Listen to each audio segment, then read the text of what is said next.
I don't know about you, but to me, Nintendo Switch ports lately have been a hit or a miss. And I might just think that because the last Switch port I played was Alan Wake Remastered, and oh boy, that game was something else. Yeah, that frame rate. So with that in mind, I kind of went into the Sonic Frontiers Switch port with a little bit of hesitancy. Honestly, I was expecting a dumpster fire. Like, I played this game entirely on PlayStation 5, and that game had some pop-in issues, even though the frame rate in 60 FPS mode is really stable, but I just wasn't expecting the Switch port to come close to that. So after playing the game on Switch for about 2 hours, I can actually say that it's fine. It's not anything mind-blowing. It's not a Witcher 3 situation where we'd ask, oh my gosh, how did they get this game running on Switch? It's Sonic Frontiers on the Nintendo Switch, and it runs pretty well. It's actually a competent Switch port.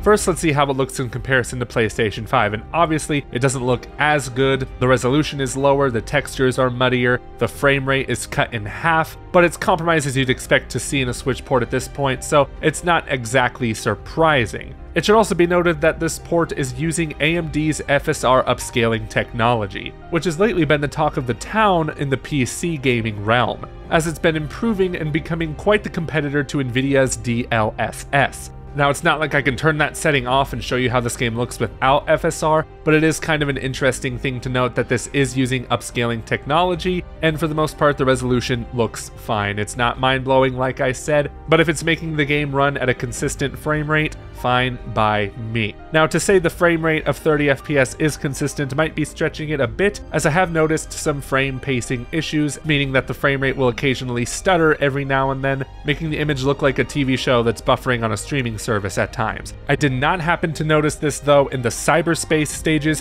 which makes sense as they are smaller and not set in giant open maps. But overall, I think the frame rate of the Switch port is good. It's not a train wreck by any means. It is perfectly playable both in handheld and TV mode. I played a bit of it in handheld and I didn't notice any performance differences whatsoever.